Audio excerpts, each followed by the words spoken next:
कुर्बान जाएं, नबी अलैहिस्सलाम के असहाब की सीरत का मुताला करके अकल दंग रह जाती है।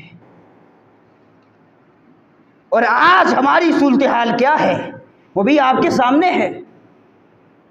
अभी चंद दिन पहले पेश आने वाला वाकया यूनिवर्सिटी ऑफ बुखारा के हवाले से आप वही देख लें। मुसलमानों की इज्जत का जनाजा निकला कि नहीं निकला है। वजह क्या है? वजह एक ही है, हमने नबी अलैहिस्सलाम की सीरत को छोड़ दिया है। आज मुसलमान पूरी की पूरी दुनिया के सामने निगाह उठाने के काबिल नहीं है। वजह क्या है?